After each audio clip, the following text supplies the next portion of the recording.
serta-merta tanpa ada memberikan solusi dan pengarahan. Dan ini menjadi sebuah pelajaran bagi kita juga, bahwa ketika kita memberikan satu perintah kepada orang lain atau kepada anak, istri dan sebagainya, maka berikan pengarahan dan pengawasan. Jangan kemudian tiba-tiba memberikan evaluasi. Banyak memberikan evaluasi, tapi miskin untuk memberikan apresiasi. Ya boro-boro apresiasi, solusi pun nggak diberikan.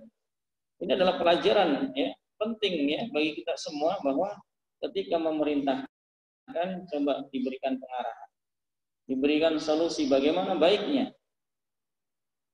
diberikan model yang bisa untuk dicontoh dalam melakukan pekerjaan itu. Maka Allah SWT memberikan contoh di situ. Ini loh model, role modelnya seperti ini. Siapa? Ulul azmi. Ya, fasbir kama sabara ulul azmi minar rusul. Ya. Bersabarlah Anda sebagaimana sabarnya para ulul azmi dari kalangan rasul, dari kalangan utusan Allah Subhanahu wa taala. Kemudian ini sosok figurnya jelas. Kemudian di ayat yang lain ya,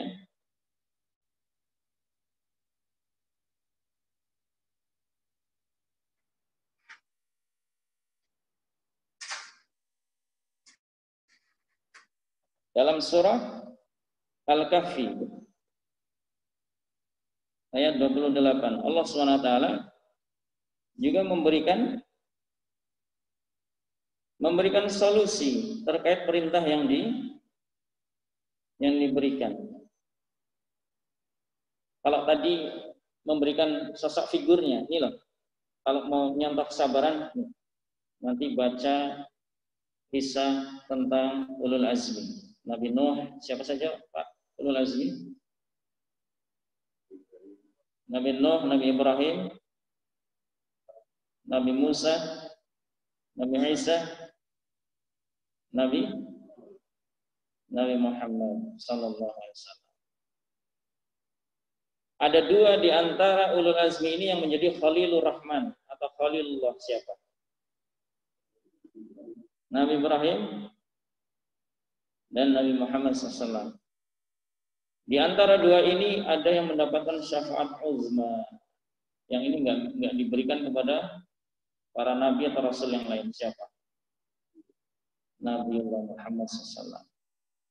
Nabi kita, nabi terakhir, nabi akhir zaman. Beliau terakhir diutus, tapi nanti paling pertama untuk diizinkan masuk ke dalam surga Allah. Dan yang paling besar telaga beliau, telaga Al-Kautsar. Yang ingin minum dari telaga itu, maka contohlah Rasulullah SAW tanpa melebihi atau tanpa mengurangi.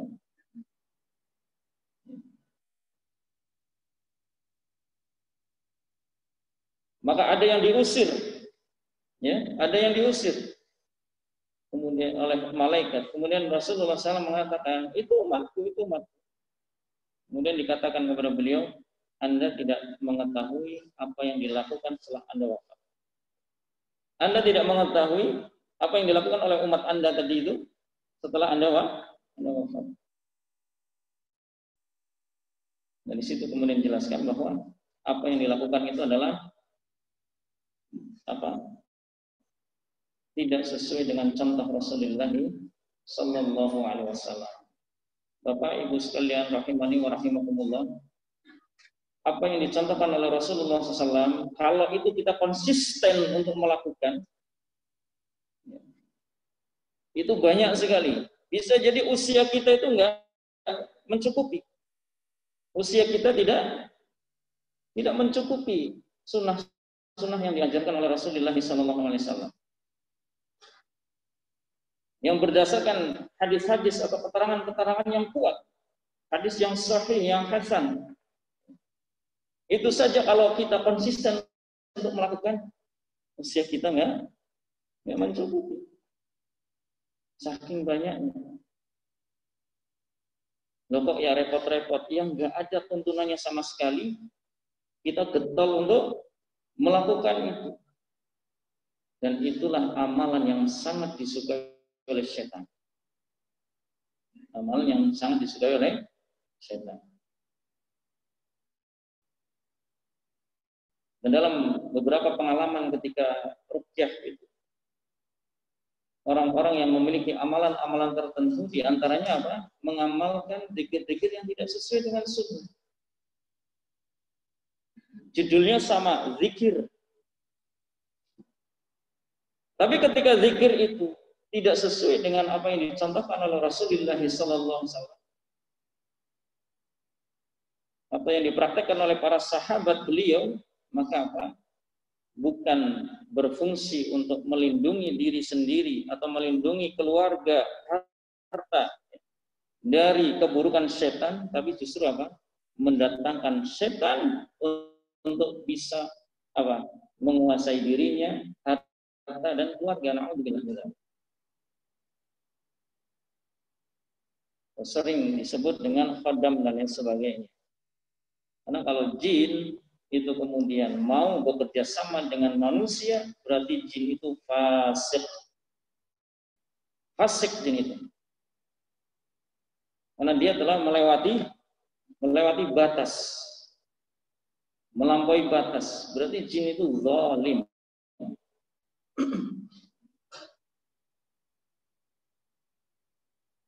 Ya mas sekalian rahimani wa rahimakumullah.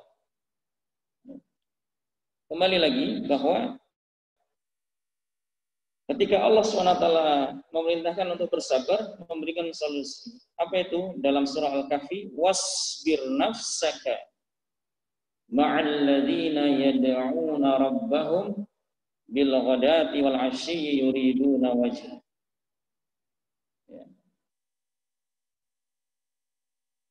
Wasbir di sini apa? Jadi kita diminta untuk bersabar itu terus, pokoknya kamu berdiam diri di situ. Bersama siapa? Bersama orang-orang yang senantiasa berdoa kepada Allah, yang senantiasa beribadah kepada Allah, yang senantiasa istiqamah beribadah kepada Allah. Berdoa di saat pagi dan di saat malam. Dan tidak hanya secara zahir berdoa, atau tidak hanya terlihat secara zahir dia sholat, tapi apa? Yang memang tulus dalam menjalankannya, yaitu secara ikhlas. Yuriduna wajhah. Yuriduna wajhah. Di sini menggunakan wajah juga. Berarti apa? Orientasi akhirat. Karena wajah Allah sekali lagi nanti bisa terlihat oleh penduduk surga di akhirat. Dan wajah Allah tidak bisa dilihat di dunia. Nabi Musa tak bisa. Baru tampak cahaya-cahaya, dan itu bukan wajah Allah, baru cahaya. Pingsan Nabi Musa alaihissalam. Tak bisa. Itu baru cahaya. Kalau kita mau mencoba, ketika terik matahari, coba mata kita tatap matahari itu. Bisa, Bapak Ibu? Enggak kuat. Orang enggak natap ke mataharinya, cuma kena sinarnya saja itu, kita kadang maunya merem itu. Maunya dipejamkan matanya. Kenapa? Silok sekali. Dahsyat sekali Allah. Baik. Jadi itu tadi aifah, ya. Yang pertama, aifah sudah kita bahas. Kemudian yang lainnya adalah syarafun nafs, kemuliaan jiwa. Yaitu apa? Sabrun an syahwatil batn. Bagaimana sabar dari syahwatnya perut. Ya. Terkadang ketika memperturutkan syahwatnya perut, maka apa? Semua cara dilakukan. Mencuri, korupsi, dan lain sebagainya. Untuk apa? Untuk sesuap nasi. Alasannya begitu. Nah, sesuap nasi itu masuknya kemana? Masuknya kemana, Pak? Perut. Nah, syarafun nafs, kemuliaan jiwa seseorang itu adalah bagaimana seseorang itu bisa menahan syahwat perut. Nah, di sini ada pesan yang implisit, pesan yang tersirat di sini, yaitu apa? Yang kita menahan diri dari segala bentuk perkara-perkara yang menjerumuskan apa? Menjerumuskan kepada mencari halal, mencari harta yang haram. Mencari harta yang haram, rebutan waris ya dengan cara yang batil, ya. Rebutan patok tanah. Nah, itu ujung-ujungnya nanti ke perut sebetulnya. Kebutuhan syahwat perut nanti. Apalagi Pak, banyak sekali mencuri, merampok. Urusan perut juga. Rebutan jabatan untuk apa? Perut juga nantinya. Bahkan ketika berebut jabatan terkadang tidak jarang melakukan jalur belakang, yaitu menggunakan sihir.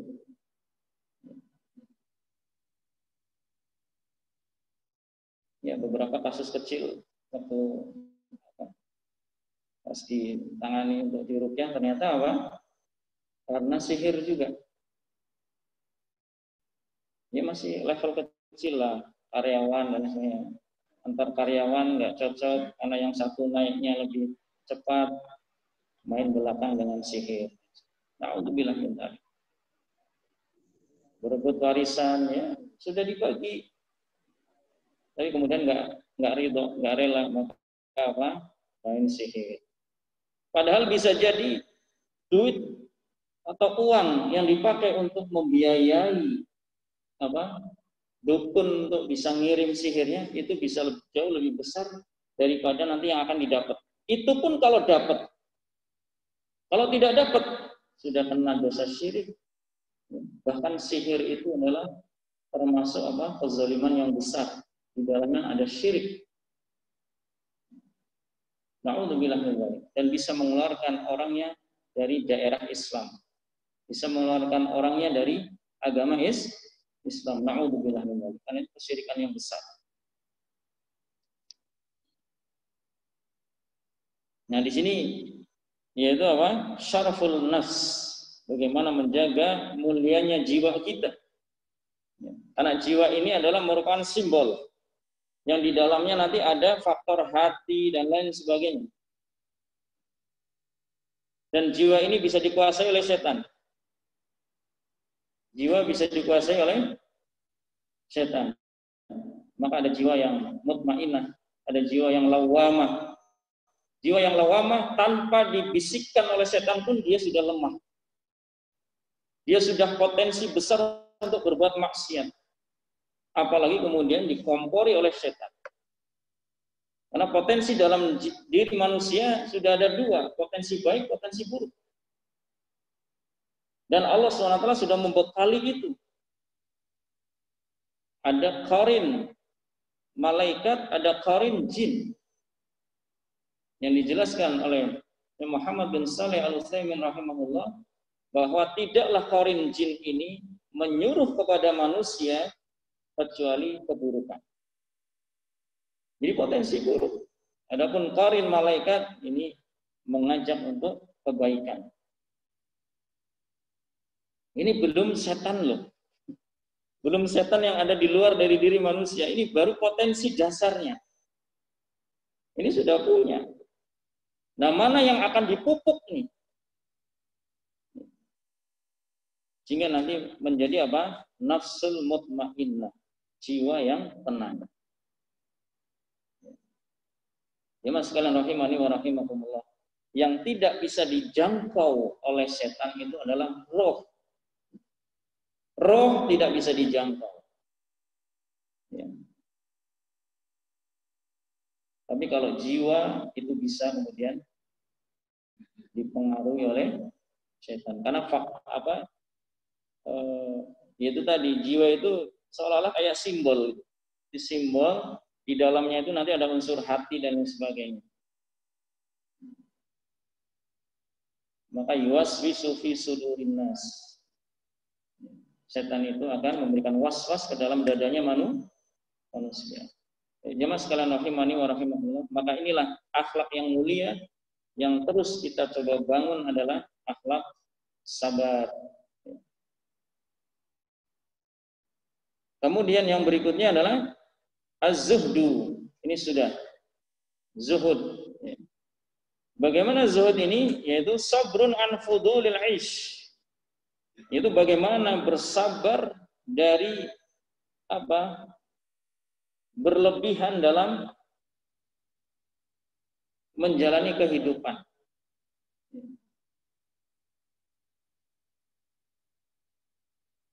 Jadi kadang yang nggak kaya juga kadang suka pamer. Yang tidak kaya saja kadang suka pamer. Yang kaya punya kemungkinan besar atau punya kesempatan peluang besar untuk pamer. Nah, zuhud ini menahan. Zuhud ini menahan bagaimana dia memang punya tapi tidak bersifat pamer kepada orang lain. Yang sudah dibahas pada beberapa pekan yang lalu apa? Ini untuk menahan diri kita atau menahan terciptanya kesenjangan sosial di masyarakat. Masya Allah, Islam itu sudah preventif ini. Islam itu agama paling preventif. Bagaimana sebelum terjadi sudah dicegah dulu. Jangan sampai kemudian terjadi itu. Kesenjangan sosial ini dalam Islam sudah dibahas. Termasuk syariat zakat itu adalah untuk apa? Salah satu hikmahnya agar tidak munculnya kesenjangan sosial.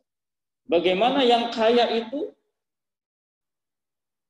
dilatih untuk bisa memiliki sen memberi, ya, sehingga tetangga-tetangga yang membutuhkan, yang miskin dan sebagainya itu tidak memandang dengan pandangan dengki.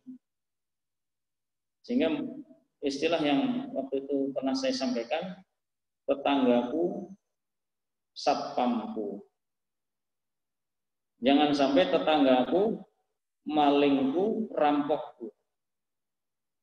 Jangan sampai kemudian muncul tetangga itu jadi malingnya sendiri. Kenapa? Ya karena kaya tapi pelit. Sudah pelit pamer. Kalau ngobrol itu wah membanggakan harta yang dimiliki. Tapi nggak pernah kemudian tetangga itu kecipretan.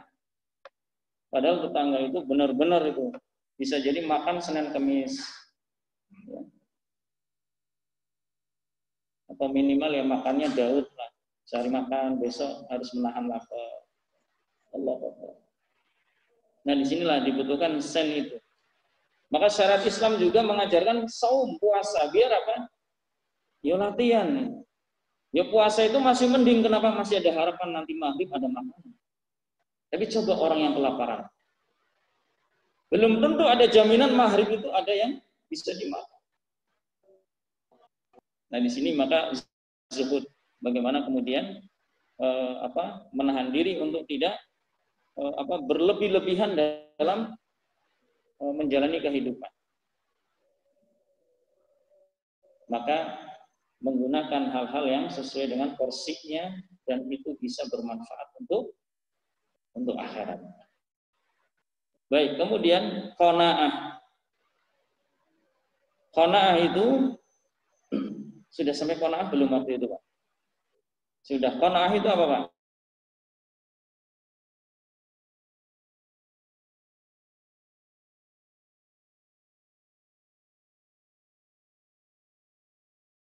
Ya, sabrun 'alal qadril kafi minad dunya. Jadi bagaimana bersabar atas apa? Atas takaran yang sudah dicukupkan dari perkara dunia. Jadi apapun yang diberikan oleh Allah secukupnya itu, maka kita bersyukur. Kita menerima dengan penuh ridha. Nah, itu qanaah. Kemudian al-hilmu sudah? Al-hilmu. Bagaimana al-hilmu ini? Memiliki hati yang lembut, ya. Memiliki hati yang lembut. Al-hilmu bitahallum, ya. Innamal hilmu bitahallum. Ya. Ini bagaimana? Yaitu sabrun an ijabati da'il ghadab, yaitu bagaimana bersabar terhadap apa? Potensi-potensi yang bisa memicu kemarahan. Ya. Potensi marah ada setiap manusia. Nah, bagaimana itu bisa dikendalikan? Maka apa? Wal kadhiminal ghaidh. Ya, menahan amarah. Tingkatan yang lebih tinggi dari sini, dari menahan amarah ini apa? Wal afina 'anil nas. Jadi setelah kita berlatih dan berhasil untuk melewati fase wal kadhiminal ghaidh, maka apa? Kita memasuki fase yang lebih tinggi lagi, wal afina 'anil nas. Itu apa? Suka memberi maaf.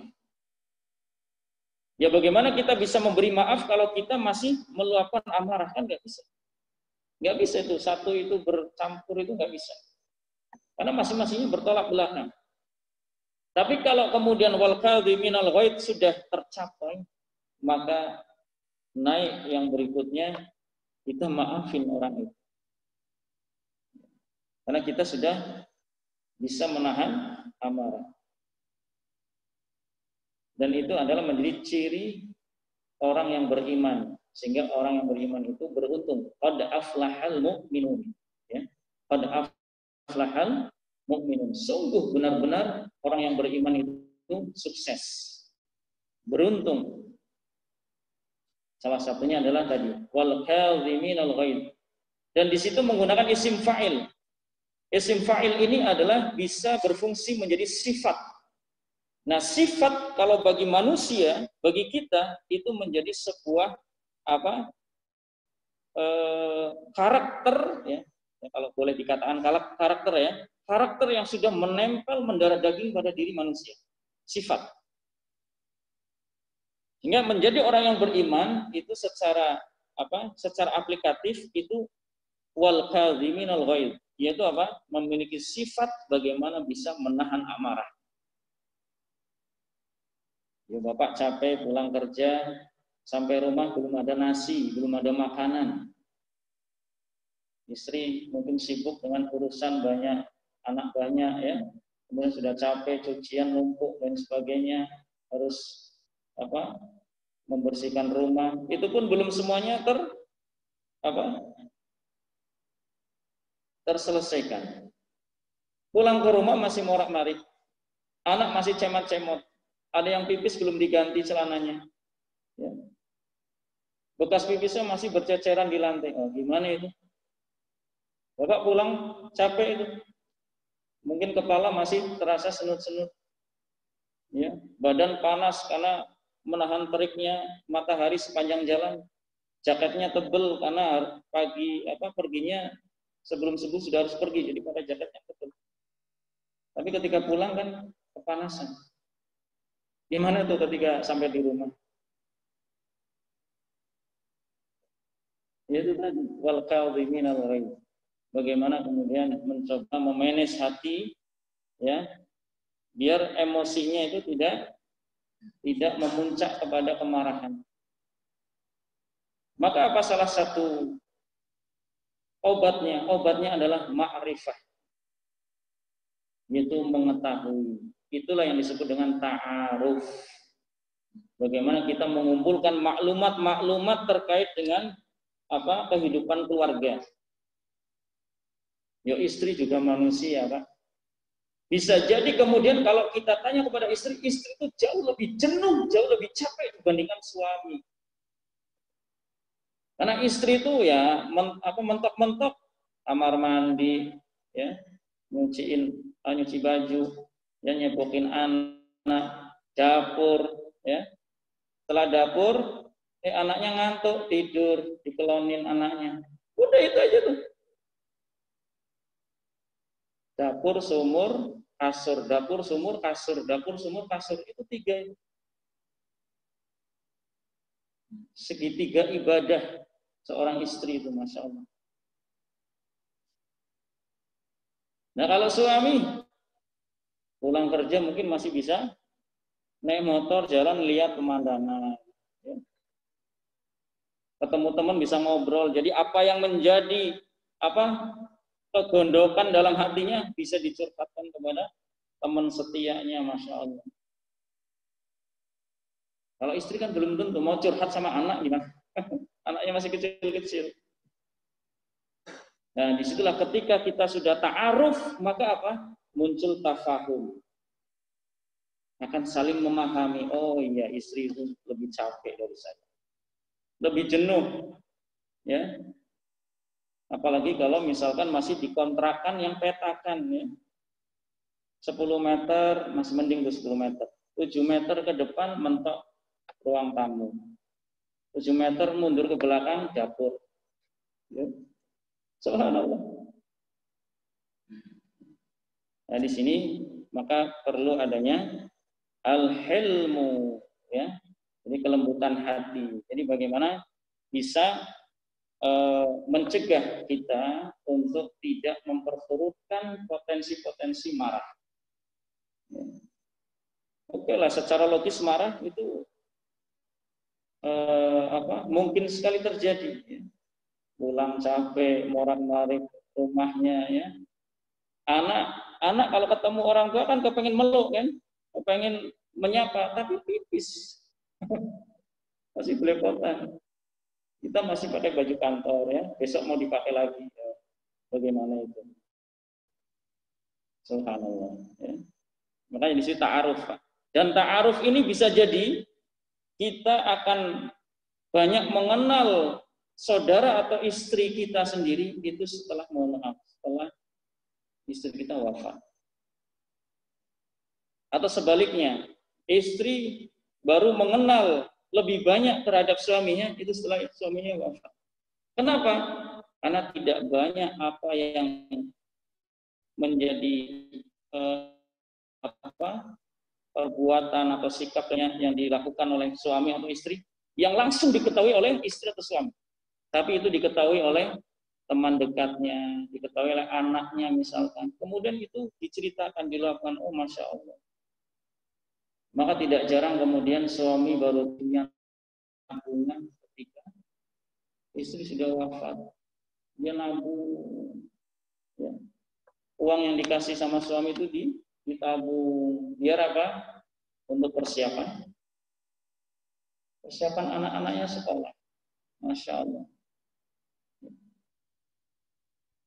Maka ta'aruf itu tidak stop ketika mau nikah itu selesai, enggak. Justru ta'aruf itu ya terus itu. Bagaimana mengumpulkan maklumat, oh istri saya begini. Berarti ini sebuah kelemahan. Jangan dikembangkan. Ya. Oh istri saya begini, oh ini potensi, berarti dikembangkan. Masya Allah. Seperti itu. Maka muncullah saling menutupi. Kenapa? Karena fungsi suami menjadi libas, fungsi istri juga menjadi libas, ya.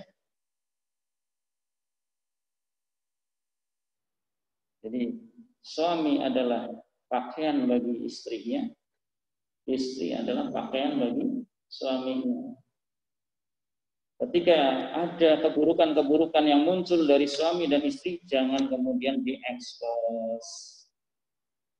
Apalagi curhat kepada teman dekat yang lawan jenis, nah itu sudah nanti bakalan hancur.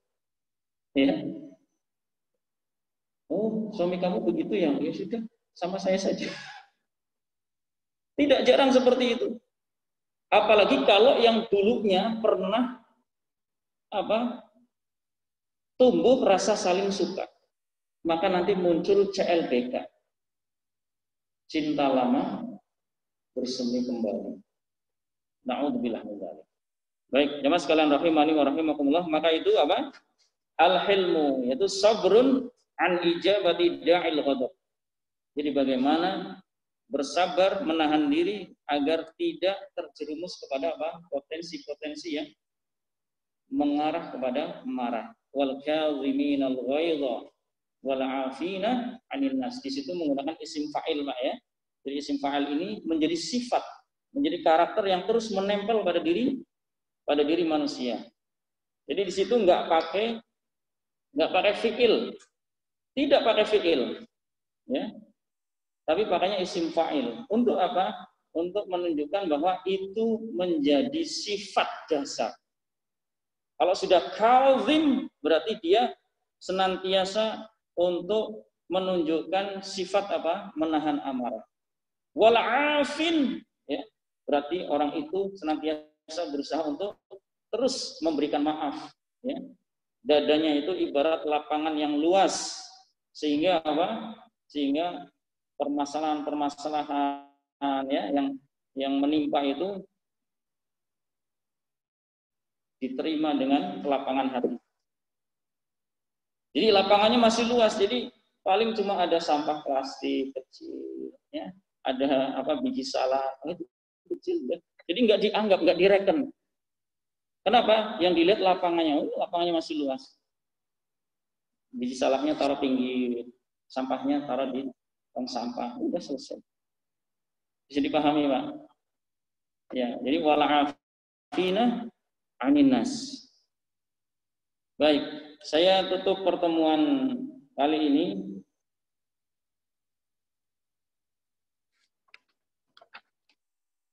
dengan membacakan dua sifat atau dua karakter yang disebutkan pada dalil awal ketika kita membahas tentang sabar ini. Itu dalam surah Ar-Ra'd. Ternyata dalam surah Ar-Ra'd ini ketika coba saya buka-buka ya di tafsir ya, khususnya di ayat Sarut Tafasir ini, Masya Allah, di sini dibuat gugusan ayat. Jadi gugusan ayat itu nanti boleh Bapak dan Ibu buka lagi ya di rumah. Yang pertama adalah dimulai dari ayat 19 surah Ar-Ra'd ya, surah Ar-Ra'd 19 sampai 24.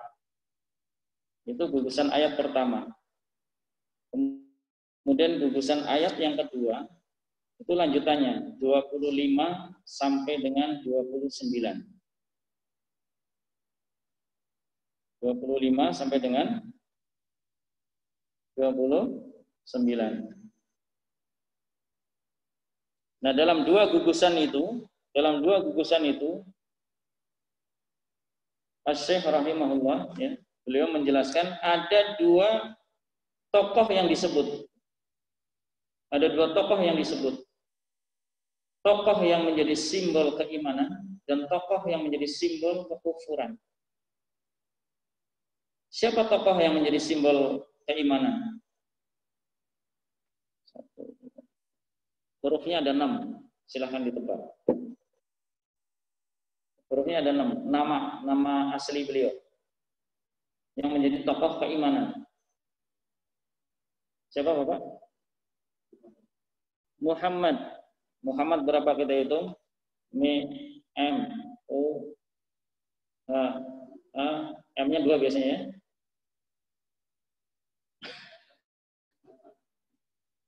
Berapa nih? 8. Tadi saya bilang 6, berarti lebih 2. Siapa Pak? Mau dikasih tahu satu huruf? Oh, 6. Ini kalau anak SD itu senang banget nih kalau tebak-tebakan begini. Pak, satu huruf dong Pak, bonus nih. Nanti sudah dikasih tahu, minta lagi yang ini dong, yang depannya gitu. Saya kasih belakangnya kan. Ada 6.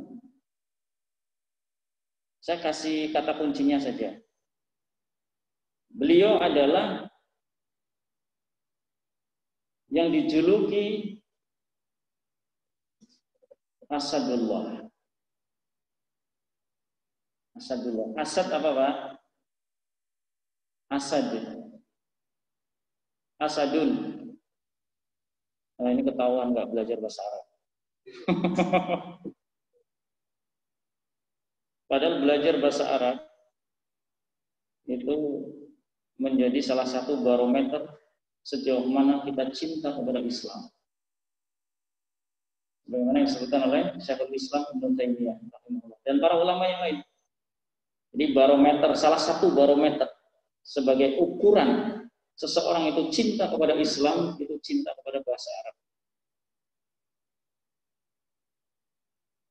Sahabat mulia Umar Ibn Khattab menyebutkan, karena bahasa Arab itu termasuk apa? Perkara agama kalian. Loh, bagaimana tidak, Pak? Ini tafsir bahasa apa, Pak? Bahasa Arab atau bahasa Prancis? Bahasa Arab. Al-Quran? Bahasa Arab. Hadis? Bahasa Arab. Maka upaya-upaya orang-orang yang tidak suka dengan Islam, yang benci dengan Islam, itu bagaimana umat Islam dijauhkan dari bahasa Arab. Dijauhkan dari bahasa Arab. Karena kalau sudah tahu bahasa Arab, Masya Allah, bisa jadi bapak lagi tadi sholat, itu nangis. Karena mendengar bacaannya itu menceritakan tentang surga atau menceritakan tentang neraka. Ketika tentang surga, menangis saking bahagianya bagaimana ketika dia bisa masuk dalam surganya Allah. Qutufuha daniyah. Yang buah-buahannya itu Allah pendekkan sehingga mudah untuk memetik. Allah. Mengalir di bawahnya sungai-sungai.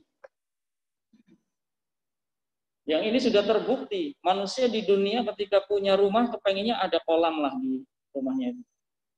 Bahkan kalau perlu itu di bawah rumahnya itu ada seperti aliran sungai yang bunyinya gemericik. Karena fitrahnya manusia suka dengan keindahan seperti itu.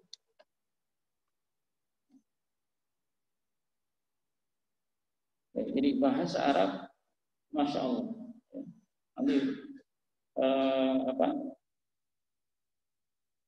Baguslah, paling tidak ketika belajar tafsir nanti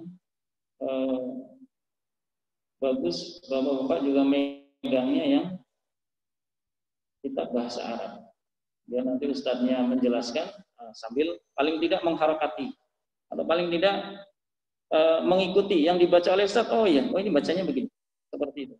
Untuk menunjukkan bahwa kita cinta dengan bahasa Arab. Bapak cinta sama istri pakai bahasa Sunda misalnya. Ya bagaimana bisa kemudian saya juga belajar bahasa Sunda. Istri suka sayur asam, bagaimana saya juga mencoba suka dengan sayur asam. Sebagai apa? Bentuk cinta. Rasulullah pakai bahasa Arab. Kita cinta sama Rasulullah, maka apa? Bagaimana kita juga bisa belajar bahasa Arab. Baik, kembali lagi. Sampai apa tadi, Pak? Asadullah. Asad itu artinya singa. Asadullah berarti singa Allah. Siapa sahabat yang mendapat julukan singa Allah? Ya? Hamzah, betul. Jadi sosok atau figur pertama yang disebutkan dalam tafsir ini, yang menjadi simbol figur keimanan itu adalah Hamzah.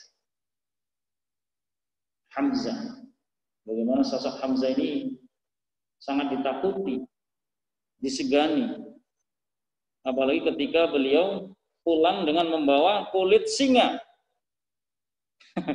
Membawa kulit singa. Beliau sendirian membawa kulit singa. Berarti apa, Pak? Beliau berhasil berburu singa. Bapak bisa berburu singa, Pak?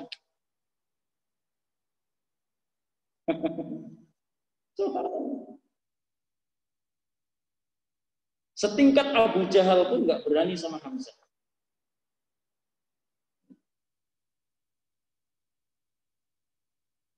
Hamzah juga apa? Secara fisik, Masya Allah. Bela dirinya mantap. Ya namanya di padang pasir, Pak. Hidupnya keras. Fisik itu perlu sekali untuk dibekali dengan bela diri. baik bela diri, bermain pedang di atas kendaraan, di atas kuda, maupun ketika di daratan. Bermain panah ketika di kuda maupun ketika di darat. Maka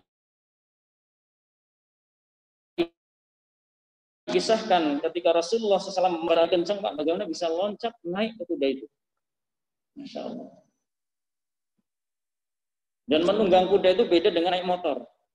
Karena kuda itu senantiasa dinamis, itu bergerak, di punggungnya bergerak. Jadi tidak heran kemudian yang suka menunggang kuda itu perutnya itu sispek.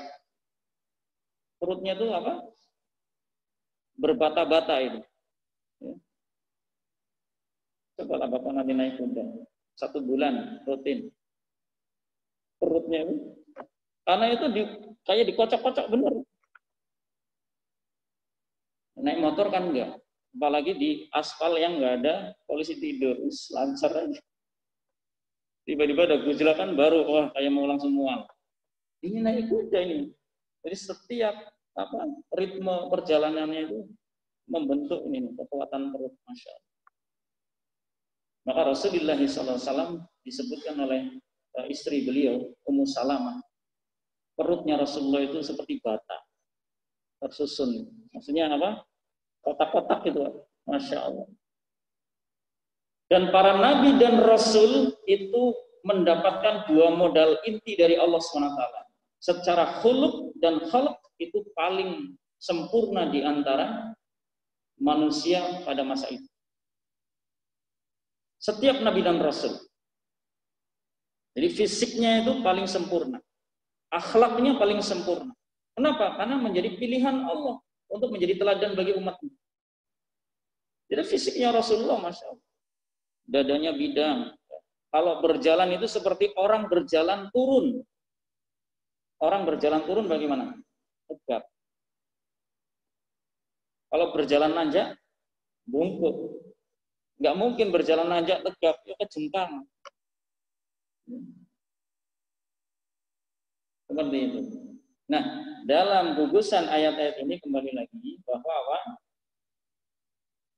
menceritakan 2 sosok atau dicontohkan 2 sosok yang pertama adalah simbol keimanan, sosok yang kedua adalah simbol kekufuran. Simbol kekufurannya siapa? Tadi Hamzah simbol keimanan, simbol kekufuran Abu Jahal. Abu Jahal itu julukan, ya, atau kunyah yang jelek. Ya, bapaknya kebodohan. Ya. Nah, itu inti dari 2 gugusan. Dan kemudian apa yang menjadi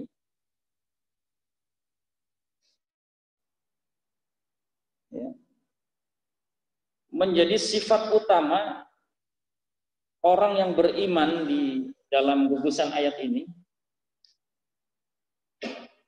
Yang pertama adalah al-wafa bil uhud. Al-wafa bil uhud, ya, bil uhud. Yaitu apa? Menepati janji. Kemudian yang berikutnya, nanti itu adalah potongan-potongan ayatnya. Alladzina yufuna bi ahdillahi wa la yanqudunal mitsaq. Di al-wafa bil uhud. Kemudian yang kedua adalah walladzina yasiluna ma amarallahu bihi ayyusalah. Jadi yang apa? Orang tersebut menyambung apa yang diperintahkan oleh Allah untuk disambung. Menyambung silaturahim dan lain sebagainya, ya. Itu apa? Berupa keimanan, keislaman, ihsan, dan menyambung silaturahim. Ada 4 inti. Apa yang disambung? Yang dihubungkan iman, Islam, ihsan, dan silaturahim. Ya, arham. Kemudian yang ketiga, khasyatullah. Itu bagaimana orang yang beriman itu muncul khasyatullah. Takut kepada Allah. Pak Hamzah, Pak.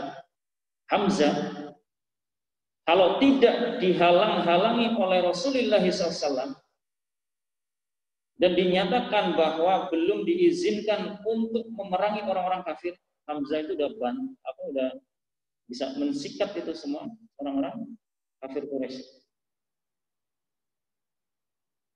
Mau disikat tuh Abu Jahal, tapi masih ditahan. Belum boleh, belum saatnya untuk diizinkan berperang. Maka apa? Khasyatullah, muncullah khasyah. Jadi takut yang memang dilandasi ilmu, yang memang Al-Quran belum mengizinkan. Rasulullah belum memberikan instruksi untuk boleh membela diri. Karena Hamzah nggak kuat Pak ketika melihat Bilal disiksa seperti itu, melihat para sahabat itu dilecehkan dan lain sebagainya. Hamzah kan merasa kuat, punya potensi untuk membela gitu loh. Tapi ditahan itu gimana rasanya? Abu Jahal aja ditempeleng gitu loh. Itu yang tokohnya itu. Apalagi yang kroco-kroconya. Misalkan. Tapi ketika kemudian Al-Quran yang disampaikan kepada beliau, pesan Rasulullah disampaikan kepada beliau, maka apa? Beliau khasyatullah. Takut kepada Allah. Ya sudah, orang ini perintah Allah, taat. Kemudian yang keempat adalah al-khauf min su'il hisab yaumal qiyamah, yaitu munculnya rasa takut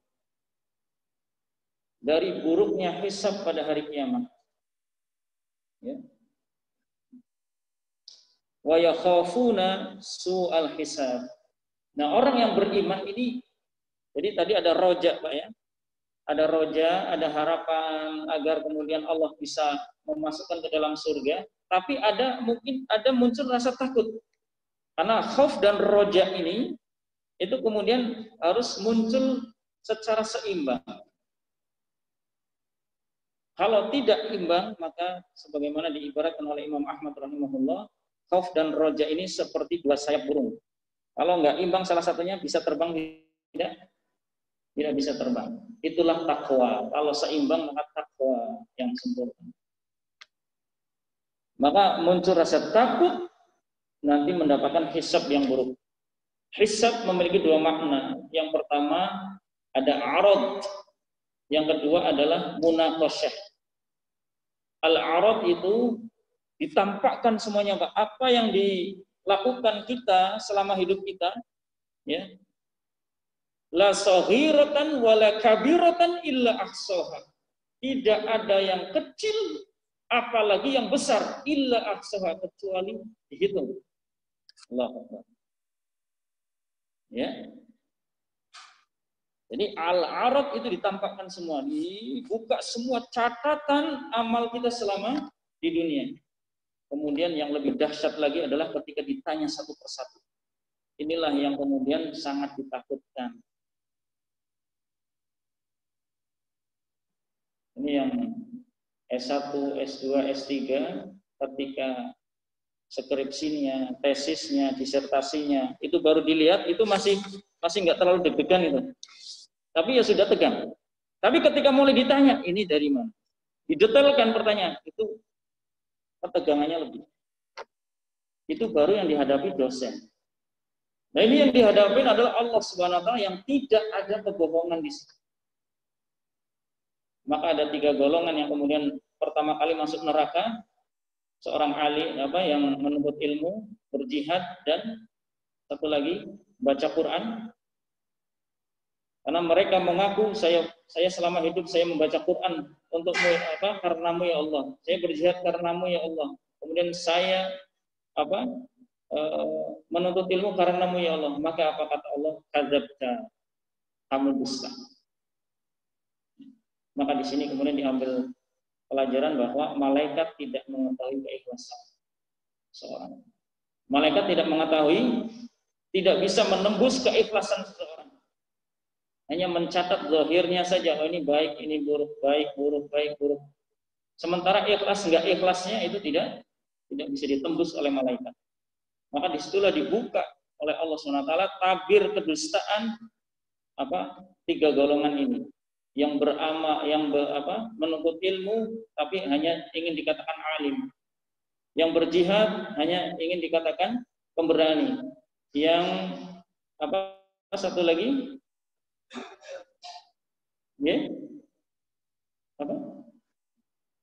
menuntut ilmu, yang membaca Quran agar dikatakan qari, ya.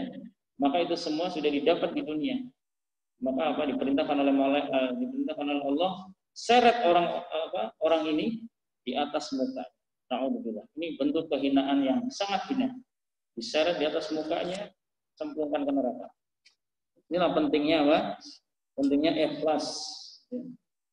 Baik, kemudian yang kelima adalah sabar. Ya, sabar yang mencakup tiga aspek, ya. Sabar dalam taat, sabar meninggalkan maksiat, dan sabar mensikapi ujian atau musibah. Kemudian yang keenam adalah mendirikan sholat, yang ketujuh berinfak, dan yang kedelapan adalah mencegah segala keburukan, ya, atau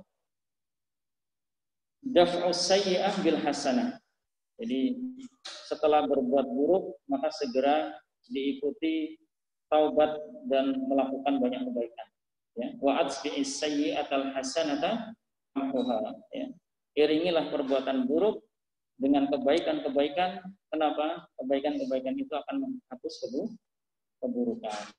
Dan kebaikan itu dijelaskan oleh para ulama, yang pertama kali dilakukan adalah taubat. Ya, taubat. Ini kadang sering disalahartikan. Ya udah, sekarang korupsi, nanti korupsinya untuk umrah, korupsinya untuk haji. Kalau nggak taubat, ya nggak akan diterima. Pulang haji, pulang umrah, korupsi lagi. Na'udzubillah. Haji umrahnya nggak akan diterima. Kenapa? Karena nggak diiringi, diawali dengan taubat kepada Allah. Ya. Baik, jemaah sekalian rahimani wa rahimakumullah. Mungkin itu yang bisa saya sampaikan pada kesempatan kali ini. Jadi marilah kita untuk senantiasa menuntut ilmu, senantiasa bersabar, menambah ilmu agar agar kita bisa mempraktikkan sabar dalam kehidupan, sabar dalam taat. Ya, kalau mau berbuat taat berarti kita harus belajar mana sih yang termasuk ketaatan. Kemudian sabar untuk meninggalkan maksiat, maka kita juga terus menuntut ilmu mana yang termasuk maksiat. Bisa jadi yang kita lakukan selama ini maksiat tapi kita nggak tahu. Ya, kita menganggap ini banyak di masyarakat, atau saya rukyah di daerah Kampung Baru itu menganggap biasa pagar gaib rumah. Tahu Pak pagar gaib rumah? Jadi karena suaminya ada yang nggak suka, kemudian dikirim-kirim seperti itu, ya, sampai lumpuh nggak bisa jalan. Kemudian istrinya cerita waktu itu, karena suaminya udah wafat, cerita waktu suaminya sakit itu. Jadi di rumahnya itu dipanggilkan seseorang yang bisa, yang namanya katanya kiai juga, untuk magerin, biar nggak datang biar ditolak itu yang ngirim. Dan memang katanya waktu itu masih nampak sekali, jadi ada bola-bola api di atas rumah. Jadi suaminya ini selama sakit itu merasa badannya itu panas, maunya berendam di kolam. Ya. Itu tengah-tengah malam, bukan siang-siang. Di tengah malam jam 12 berendam di kolam, bagaimana itu? Ya ujung-ujungnya fisiknya kan sakit juga jadi. Cuma itu kan perasaan bawaan yang akibat dari sihir. Ya. Nah, dianggap biasa itu pagar-pagar seperti, padahal itu adalah maksiat, dan maksiat besar, termasuk syirik. Ya, pesugihan, susuk, pengasihan dan sebagainya itu adalah maksiat besar. Maksiat dan itu syirik. Nah, ini seringkali tidak diketahui. Maka bagaimana mengetahuinya? Ya dengan belajar, menuntut ilmu. Ya, sehingga kita dimudahkan untuk taat kepada Allah yang benar-benar taat, dan dimudahkan untuk menghindarkan segala bentuk maksiat. Baik, ini saja yang bisa saya sampaikan. Semoga Allah SWT memberikan keberkahan kepada kita semua.